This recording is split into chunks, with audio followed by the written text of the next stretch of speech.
I don't think anyone's actually played this game since like 2016, but for some reason it got onto my mind and I just like had to play it. So this is Nighttime Visitor. I'm sure many people don't remember what this game is, but if you do, it's a pretty funny little horror game. And I think I can best describe it if I just click Start Game and show you what I mean.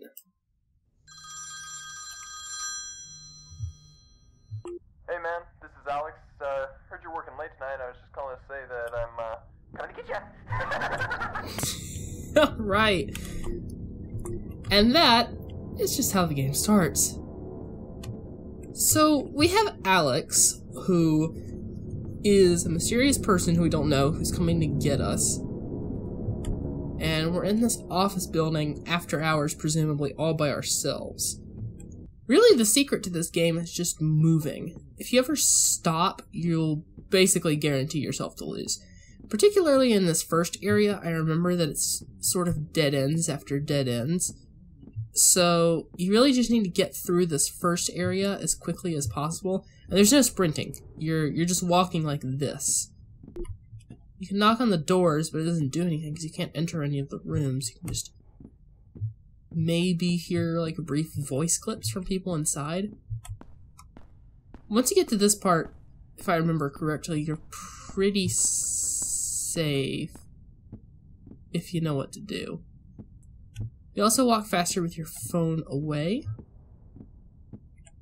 So you want to make sure that you're doing that. If you manage to get past Alex, I think it really is just RNG.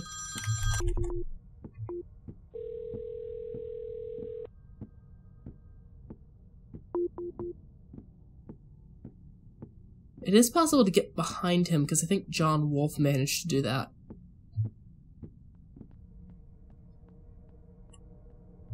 I think that was him walking past.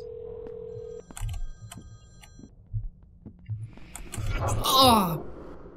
God. Okay, he got me. And yeah, spoiler alert, Alex is a drawing.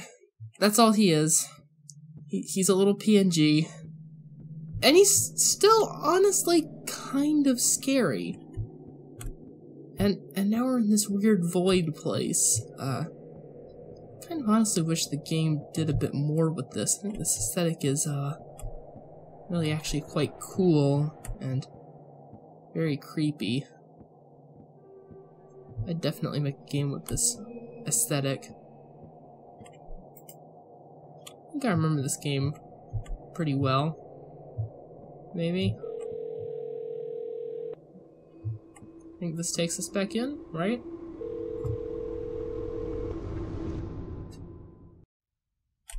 Yep, we're back in. Okay, let's get turned around. And ignore the call. And get moving again. And you know, I really think this game is a masterclass in horror in a couple ways. I think that when you're designing a horror game, you know, the big thing about horror is that, like, the unknown is scarier than the known. And I think that's handling the unknown is something that, like, this game does very well. Because you're terrified of Alex. I mean, you don't know what the heck Alex is. You don't know what his intentions are.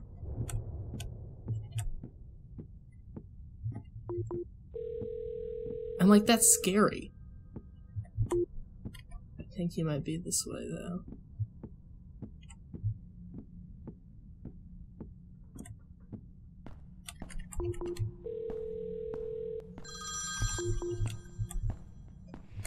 Yep.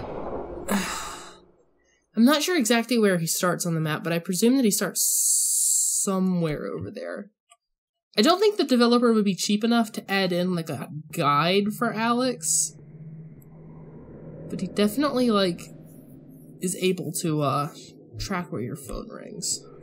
Now that I'm back where I was, I can continue my tangent. As I was saying, though, I think this game handles horror very well because you're afraid of Alex because you don't know what he is, and when you find out that he's just a piece of clip art, it's almost funny how scared you were of a piece of clip art. I honestly think the game doesn't even work if you see Alex the first time because then it's just, you know, immediately what Alex is. It loses its value as horror. I think that... Phew. Oh yeah, I forgot. If you let it... Alright, I'm gonna turn around, actually. He's gonna be on his way over here. If he comes from this direction, I'm gonna be so sad. Ah, damn it. And I think that that's really the core of the game. You're being tasked with a Halloween game jam, where you have to make a horror game very, very quickly. And, you know, you don't have the time, or maybe even the resources to put something together in a traditional sense that would be scary. No spooky monsters. None of that.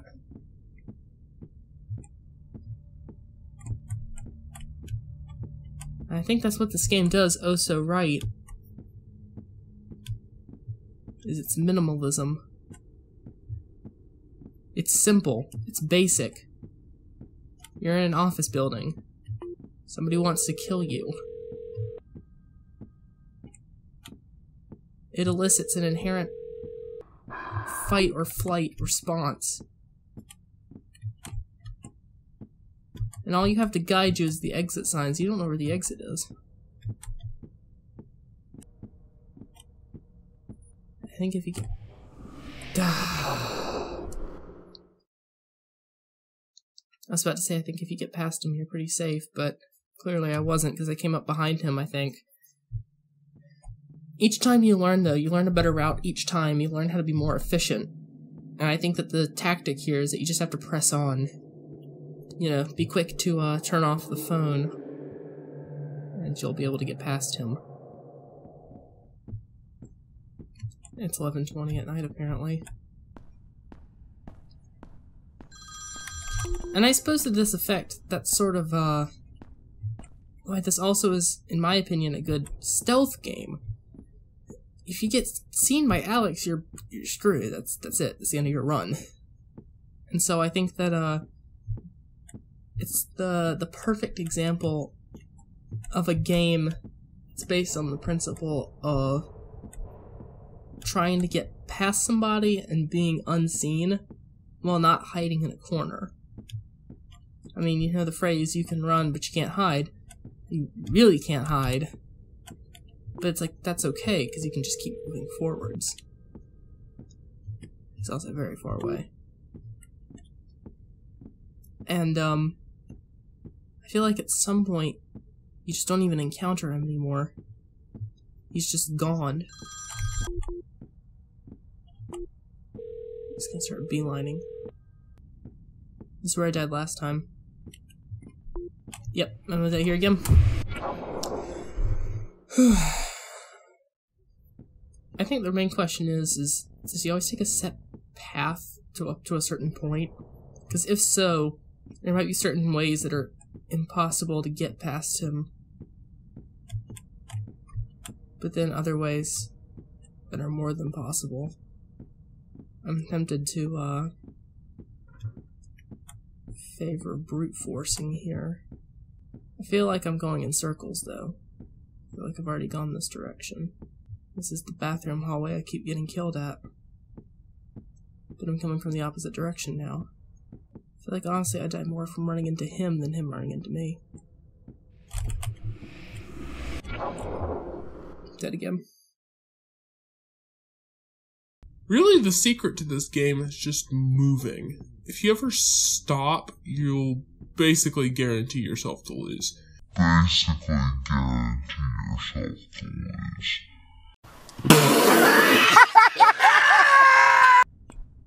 One of the things that I think about a lot when I play this game, or think about this game, is The Beginner's Guide by Davey Wreden. Beginner's Guide is a game that I also like quite a lot. And one of the things about the Beginner's Guide that I think is great that nobody ever seems to talk about is the level design philosophy of a lot of the games. one of them specifically is very bland and boring on the inside, but it's so fantastic looking once the walls are removed. And I sometimes wonder about that in relation to this game. I wonder what it would look like if there was no walls, and I could see beyond them. Of course, I'd be able to know exactly where Alex was. But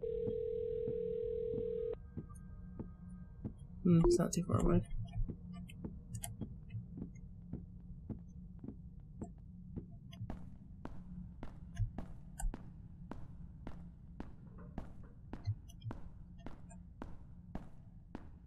But one of the things that I wonder about is just, you know, what it would look like if I could see the whole world openly. Fuck, God. Alright, I have a new plan. Basically what I'm going to do is I'm going to walk to the right here, and I'm going to do sort of a loop, because it loops back in on itself. And that's going to kill time until Alex comes into this first area. And then I'm going to curve back around to the left side, and then I'm going to go into that other area that you saw. Maybe that'll work. Or maybe that's really stupid and I'm going to die.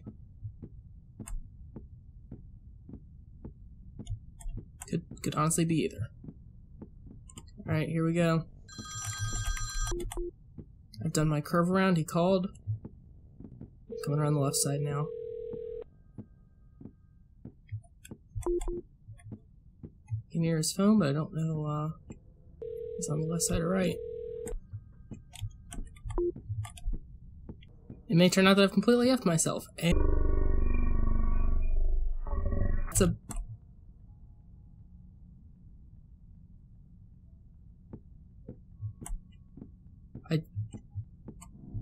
Did I just... Did you see that? Was that him?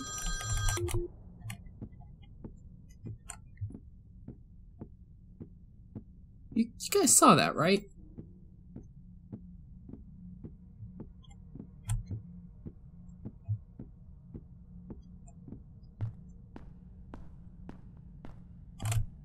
Oh.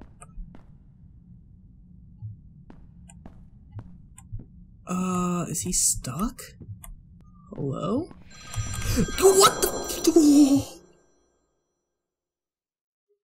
What was that?